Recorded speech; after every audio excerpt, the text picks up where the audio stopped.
Different's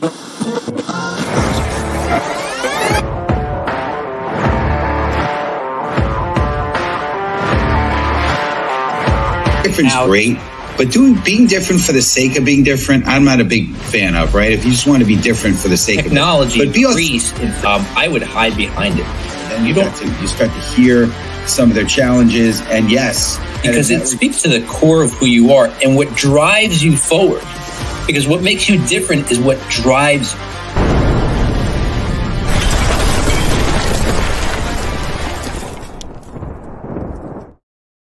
All right, welcome everybody to the Master Connector Show. I'm your co-host, Rob Genovese. We are coming at you live on LinkedIn. We're coming at you every single Wednesday, 1 p.m. Eastern time. And look, you're going to want to mark your calendars for every week at this time because we are continually bringing value through great, amazing guests who have various experiences, stories, and skill sets to help you level up. We want to help you to be able to connect with these people and create a community around which you can further your opportunity and experience greater success. You know, my co-host and I, Steve, we go back about 26 years or so, and we are two former shy guys, two introverts who turned into connectors. We learned that connecting with people is the way to help yourself level up and to really grow your business. And speaking of growing your business, today's topic is going to be about growing you and your business. And listen, if you've ever had any kind of struggles, if you've ever felt like, is what I'm doing working or is it going to work? You're going to want to stay tuned for our guest because we're going to uncover some of that. So listen, I am not going to take any more time because I want to bring him on. Like I said, he is the Master Connector. Help me welcome Mr. Steve Spiro. What's up, Steve? You are muted, sir. You're still muted. Come on. Oh, man. What's going on? There we go. The good old-fashioned mute button. A rookie mistake here, but what's happening? But it's good to be on with you here. But yeah, we're excited. And I see you using your hands. Obviously, that's your Italian heritage, right? Talk with the hands. There, I don't even know. I can't help it. You know, sometimes the hands talk better than the mouth. Absolutely.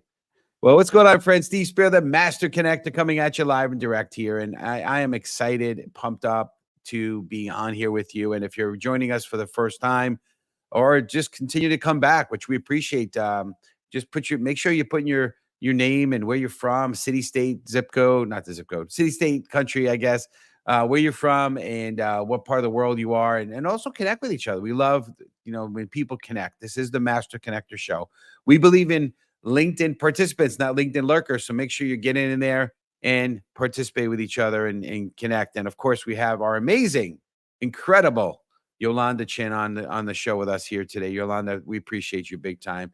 And yeah, as we go through the show, make sure if you have any questions or comments or anything in particular, let us know, and we'll be happy to ask our incredible guests. But listen, let me tell you this, right? Growing yourself and your business requires intention, strategy, and a mindset of continuous evolution. I love speaking about this on stage because success isn't just about timing. It's about preparation and knowing when to take the entrepreneurial leap. Okay. The truth is there's rarely a perfect time to start a business. The right time is when you're ready to commit and act with purpose. I heard it said recently, if you're waiting for it to be perfect, that would be like sitting at a traffic light and waiting to go until all of the lights are green up ahead on, like this will never happen. It'll never be perfect. Right. But one of the most overlooked ways to scale your business quickly is through the power of cold email outreach. Right. And, I'm curious to learn about this because not a big on that, but maybe I will be after this show. Right. It's not just about sending messages, but about creating meaningful opportunities. Cold emails, when crafted strategically, can open doors to relationships that fuel growth and drive momentum. At the same time, you can't afford to get comfortable. Growing your business means growing yourself through continual learning. And I love that. And that's what a big part of what the show's about is just growing yourself, right? You're growing your business, like Rob said in the beginning, right? Investing in new skills and staying ahead of the trends position you as a leader, ready to adapt to whatever challenges come your way. And that's what it's all about. To me, it's all about overcoming to become, right? Whether it's mastering the latest technology or refining your communications, learning keeps you sharp and connected. I say it all the time. I've learned this years ago. You're either a tomato that's ripening or tomato that's rotting. So you always want to continue to grow. And when you invest in both yourself and your business, you unlock potentials that build not just success, but sustainability. And we're all looking for long-term sustainable growth and success. So if you're ready to have my man, Mr. Robbie G, introduce our incredible guest, type in the comments right now. Let's go. And Robbie G, I'll turn it. All right. Thanks, Steve. So listen, we'll get right on it. Like I said, Steve is always bringing amazing guests, and today's no different. Namit Jindal, founder of Deliverability Ninja, is a sales and email nerd. He uses his experience in prospecting and love for email to generate sales meetings using cold email. He helped book more than 1,800 meetings in 2023 and has helped more than 29 companies double their sales metrics. His love for entrepreneurship led him to quit his job and start a cold email agency. Now he's using his industry knowledge to create software that helps companies at scale. Personally, he loves reading books and spending a lot of time learning about a variety of topics on YouTube. He's also an adrenaline junkie. Please welcome to the show, Namit Jindal. What's up, Namit? We got a little bit of a camera issue there. Everything froze for mine, so I don't know if you can see, but I love live shows because anything can happen. there we go. There we go. We're back. Hi. What's going on? Namit, good to see you, sir. Good to have you on the show. It's a pleasure having you on here. I hear you're tuning in from the incredible India, the country of India, huh? Yep, tuning in from New Delhi, India. Super excited to be on the show. Absolutely. And Yolanda is welcoming you. She's amazing here. But we're going to dive right into it, Namit, and I want to talk about growth. So community, type in hashtag growth as we dive into this, right? Because that's a big part of what the show is about today. So what kind of strategies can help align personal growth with business success, in your opinion? Personal growth and business success go hand in hand. Mhm. So according to me, like my definition of personal growth is like you pick a topic you want to improve on and you just like start learning about it. And essentially, like most times you come at a stage where you can apply the same learnings to your business. So obviously it's going to vary from person to person, right? Like if you're an accountant and you want to learn guitar, yes, you could probably find subconscious way of applying it. But like if your personal growth and what you want to learn aligns with what your business needs, like that's when you hit the jackpot. Like it just works really well. It's great. Looks like you have a little Italian in you as well, huh? Got the hands going there. Yeah. Honorary Italian there. All right. Very cool. Good stuff. No, it's so true. And I think it's important to grow you. What were you going to say, Namit? The Italian comes from, I've been learning from this guy and like he talks like that. And like just because I've consumed so much of his content, it's like I've started copying his style a little bit. It just starts coming naturally now. So, right. That's it. I mean, Rob and I have learned that you look at somebody who's successful and you duplicate. Now, that could be to a fault too, right, Rob? We've experienced that where we duplicate too much so we lose ourselves. So you got to keep yourself, but at the same time, duplicate what people do that are successful for sure. Cool. So let's chat on learning, right? Big part of I mentioned in the opening that you always want to continually growing. So type in hashtag learning community. So why is continuous learning essential for staying ahead in today's business world? you're either growing as a business or you're dying. Like every industry is like growing. Most industries, I guess, are growing like 7-8% on average, which is like the national average of like certain industries. But like if you're not improving yourself in a business, your business is not growing. You gotta like continuously improve yourself. So that's where all this stems from, is the idea of like continuous education, continuous learning, spend a lot of time getting better and better until you just reach a stage where you're so far ahead that you don't need to learn anymore. in the general sense, but you still just want to. Absolutely. For You know, sure. I learned that a long time ago. You know, as long as we remain nonstop learners, you can never really lose. Because, like you said, eventually you learn so much that you become ahead of the game.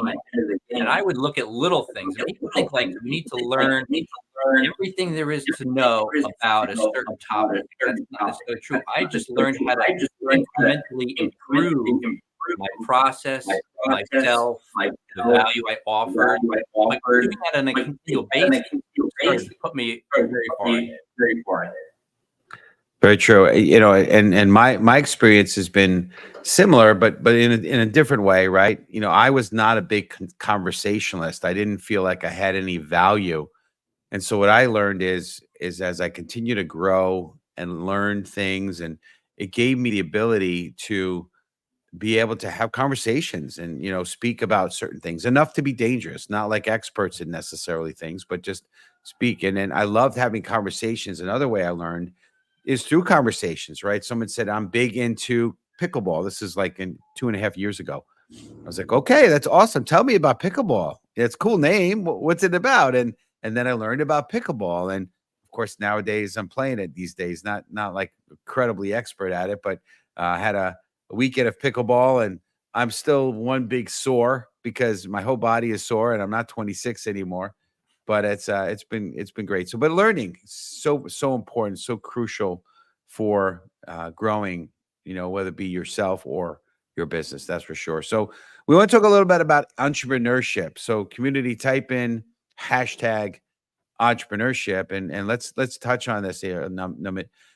What signs should somebody look for to know when they're ready to take that entrepreneurial leap? Are you ready to just work for a prolonged period of time without seeing success? I think that's like a big one. So, I mean, like a lot of entrepreneurship is just like jumping off a cliff and trying to build a plane.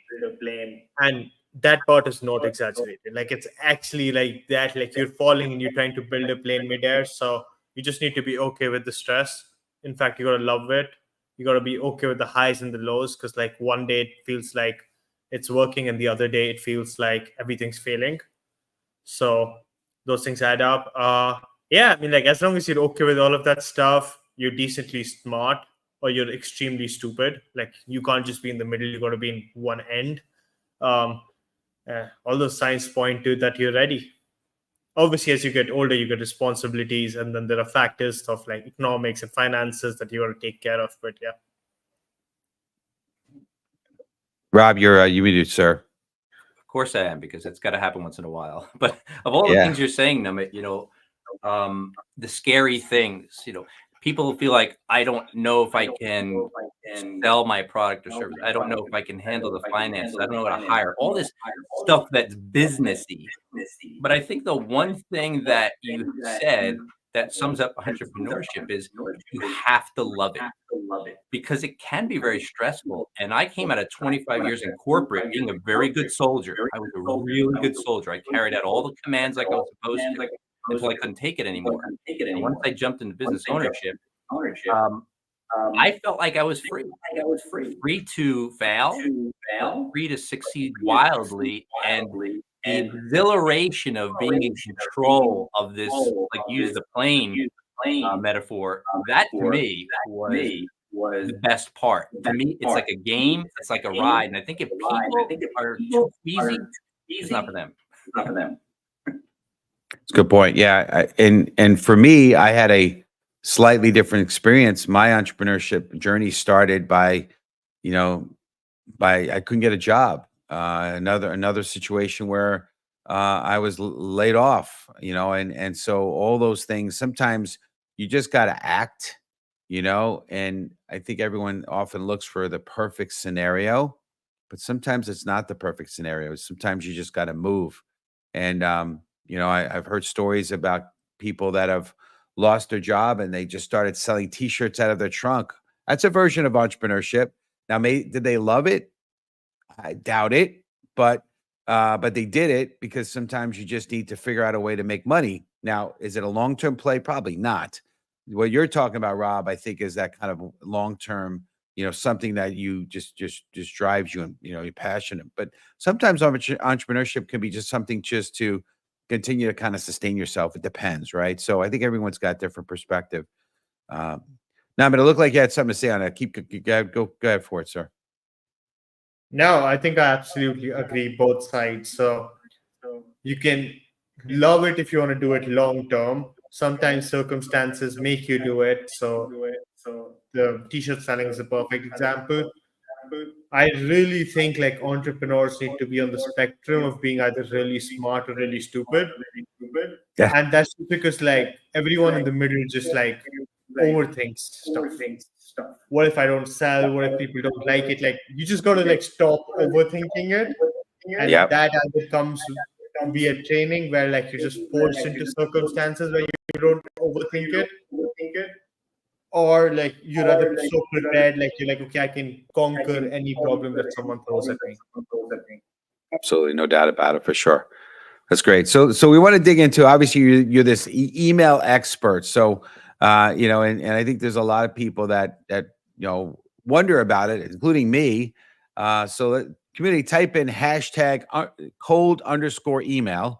Okay. And let's chat about that. I want to kind of dig into this piece a little bit because I believe this is an area that you've done a lot of great stuff with. But so here's a question: how could cold emails create meaningful connections that drive business growth? This is a crucial question because we're all about, as the Master Connector Show, we're about meaningful connections. So I'd love to hear your perspective on that for sure. I think the question here is like, how fast do you want to grow? Because you can either build connections and grow in the long term, which is more sustainable growth, or you can just like focus on cold email as a sales channel today, grow, and then eventually your work makes connections.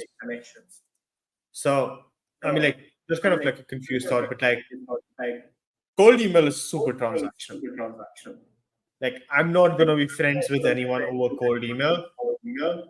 It's typically super transactional in the beginning. And Steve, like, we met via cold email. So like, but our friendship, our relationship's no longer transactional anymore. I gave you a very straightforward transaction, which is like, hey, like, let's do this. And then over time, we got to talking and we built a connection. So I think that's what people need to do over cold email, because the busier you get, the less time you have to like actually have email conversations and stuff like that. It's great. Yeah, I will say this, and I don't even remember the cold email. Was it a cold email or cold message through LinkedIn? Or was it definitely an email? Cold email. Definitely Really? an email, yeah. Good. Well, kudos to you, because I don't typically respond to emails at all, and I did in your case. So kudos to you. I think no matter what the messaging whatever it is, it's got to be something that's add value, that makes somebody feel like, there's something that, I want to lean in to understand or to learn or to do something. There's the with them, right? What's in it for me? And I think that I'd have to go back and look at our conversations and our interactions, but I'm sure there was some with them there for me that drove me to want to connect with you. And you're right, the relationships are established as we go. Robbie G, you got something, I know. Yeah. So I heard you, Nimit, say that first of all, cold email. So it's right there in what you do. Emails are transactional. So what is the thing in the email that gets people to take action? Is it an incredible offer? Are you just offering value? What is it about the cold email that gets results? It's the offer. Like every email, there's the reason you're reaching out to the person. There's the reason you can either help them, you have an ask or whatever it is. And essentially, when that aligns with the receiver, that's when they reply. So if I reach out to you, Rob, saying like, hey, I'm looking for XXX, and that aligns with like what you want to do, you're going to reply to me. And that's what it is. You're muted, Rob, again. I'm trying to reduce the echo, but it's not working. Ah, Yeah, you were that's saying it. earlier in the show about alignment, and I think right there is the key. The alignment between, like Steve said, what's in it for me and what you're offering. It almost doesn't matter. It's like if you got a solution to my pain, we're doing something together. Right? Yep, absolutely. Good point. So listen, this is all amazing, and obviously, as you start to reach out, cold email, you create relationships. Ultimately, it's about business growth, and eventually, it's about sustaining that business growth, right? So let's talk about sustainability, and I don't mean the environmental sustainability, although that's an important topic too. But we're talking about group growth and business sustainability. So how does personal habits and routines, in your opinion or your experience, contribute to long-term business success? How do personal habits and routines contribute to long-term business success? I mean, you're I don't believe in routines. I think it just works different people. Like some people are just agents of chaos, and the other ones like need routine. I think it just works for you. Some people have this like 1 hour long morning routine where they'll take a cold shower and stuff like that, and the others just like wake up and like straight sit on the desk and hash out 3 hours of work before the other one even starts. So like I think it's just about what works for you. Habits, on the other hand, like you need to do something for an extraordinary long period of time. Like extraordinary things come from like doing ordinary things over a long period of time. So yeah, I think that's what's gonna end up to your long-term business success. It's like just repeating and sticking to it, and that you could call it a habit or routine. And as long as you're getting the work done, as long as you're putting the input, it really doesn't matter what you do in your other life. And I just want to point out to the audience what Namit just said, how critical that was, because here's what stopped me from achieving any level of success for a long period of time. And that was me second guessing what I was doing by going, oh, Namit's doing cold email. I should do that. Oh, wait, that person's getting success on Facebook. Let me do that. Oh, that person's running cohorts. Let me do that. And constantly changing. The fact is, you can be successful with any strategy as long as it's a consistent strategy that you understand and get really good at. That constant changing held me back for so long. That's a great point. That's great. And I think the habits, we're talking about here, right? Personal habits can be just things that I found that if you leave it to chance, it's just my personality, things don't get done. So, things like along part of my marketing strategy, if you will, is to go in on LinkedIn and I catch up with people. And what that is there's a section of LinkedIn called catch up where happy anniversary, happy job anniversary, happy birthday. I do that. And it takes whatever, 5 or 10 minutes a day, but it's part of my routine. It's a habit that I've created and it's part of that ongoing result. So I guess you're right. Some people are not wired for routine and habits, but I find that for me, it's a way that I make sure that the stuff that I want to get done gets done. And to that point, I want to speak about action because I've learned that nothing happens unless you actually take action. And we perhaps maybe we can provide some call to action here for some of our community as we start to wind down the show here. So yeah, type in hashtag action. Thank you, Rob G. But what's the first step someone should take if they feel stuck in growing their business? There are only two ways to grow a business. Either you get more customers or you increase the amount each current customer spends on you. So obviously, like this is assuming your product and service is fantastic and you're providing value and stuff like that.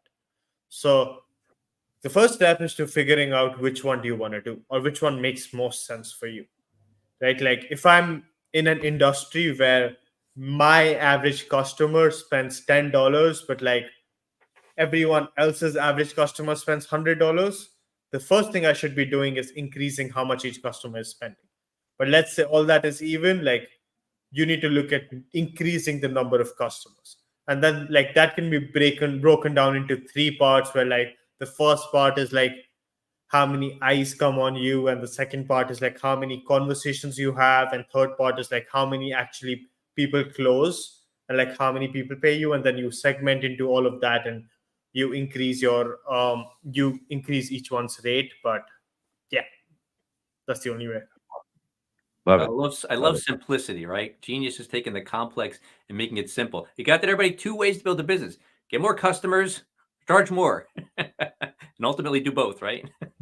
Yeah, I mean, absolutely. like sometimes you just go like top of the line, and like you can't do one anymore, but you can do the other one. Yeah. Awesome. Well, Rob G, I think we're getting towards the bottom of the hour. So I think you wanted to chat about something that Namit had to offer, right? Yeah. So listen, audience, we work very hard to bring you amazing people like Namit today, and every week bringing amazing people to share their story, share their skills, share their experience to help you level up. We want to add value, but we always want to heap on the value, because added value is where it's at today. So Namit has an offer for you all today. So Namit, tell us what you have for the audience. All right. So everyone who's listening, what I want to do with you guys at Deliverability Ninja is help you build your ideal client list, obviously at no cost. So go to the website deliverabilityninja.com and schedule a call with me. And what I'm going to do on that call itself is build 1,000 companies in your ideal customer profile, give you emails, and you can reach out to them and sell to those guys. You know what? I'm also going to sit with you, help you write a quick campaign that I know is going to crush it. So yeah. Should we add a timing to this? Only valid for a couple of days, so that we need people. Oh yeah, that sounds good. I like that. Yeah. All right, so now, 100% now. But whoever books it before this weekend, so you can schedule it for next week. That's fine. But whoever clicks on the booking link up till this weekend. And you'll get a set of knives if you do it now. If you act now, well, wait, there's more. Wait, there's more. Absolutely. Well, we really appreciate you, Namit, coming on with us here. Can you just give the audience the best way to reach you as we close down the show here? For sure. Like, you need help, you want to talk about anything, I think LinkedIn's one of the easiest and the best ways. I try to respond to everyone. Lately, like, it's been super flooded, but eventually I get to everyone on LinkedIn. That's great. Yeah. And it's purely business related. Just go to the website and schedule a call. Love it. Awesome. Love it. Well, thank you. Awesome. Well, we're going to have you go to the green room, and we appreciate you big time. You brought some great value for our audience, our community. Thank you again, Namit.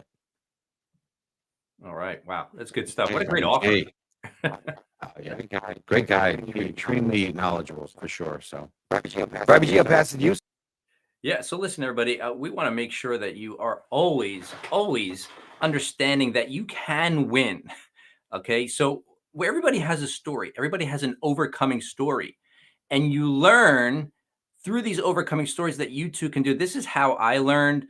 But see, the first thing you have to learn is that you can do it.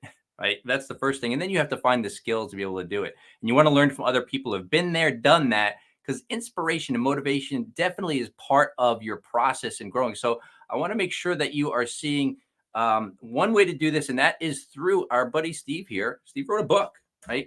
Now, listen, Steve doesn't talk about it a lot, but Steve's dyslexic. Steve was bullied as a kid. He had a lot of overcoming to do, and he wrote a book. You want to learn from what Steve went through, some of the things he learned along the way, because it will show you, number one, you can do it. And number two, you will do it if you just apply and you stick to it. So pick up Steve's book, The Tao of a Master Connector, The Way an Introvert Became a Master Connector. Back over to you, Steve. Awesome. I appreciate it. Ooh, there we are again with the big stuff. Mr. Big Stuff. I appreciate it. That's great. So listen, yeah, that book was written with love. It's my love letter to, my higher power, my God, and also hopefully it blesses you as well. But tune in next week, right? We have some incredible guests this coming week. On the 23rd, we are going to be having Sifu Raphael. Sifu is a teacher in the Chinese arts of Kung Fu, and he is going to talk about making communication your superpower. So you don't want to miss that. That's episode 185, guys. We're up to 185. Incredible. But we're appreciative of you, community, for getting on here. And if you're interested in learning more about some of the up and coming episodes, thanks to Rob G, we've got well into 2025. All the episodes listed there. Go to the masterconnector.show. And if you're interested in sponsoring a particular episode, it's very reasonable. Go to the masterconnector.show as well, and you can learn more about that. But I want to close things down with a quick story. And Tony Hussein, I might be saying it wrong, the latest CEO of Zappos, initially struggled in business, but focused on personal growth by refining his leadership skills and learning to prioritize company culture. Through continuous learning and aligning his personal development with the vision of Zappos, he transformed the company into a billion-dollar brand known for exceptional customer service. His story teaches that growing yourself and your business go hand in hand. You know, when you invest in you and your business, you flourishes in ways that inspire others to do the same. Remember, always embrace grow yourself. You never know how many people will see your example and will be inspired. And let's always make sure to shine our light. See you next week. God bless. And you start to hear some of their challenges. And yes, because it speaks to the core of who you are and what drives you forward. Because what makes you different is what drives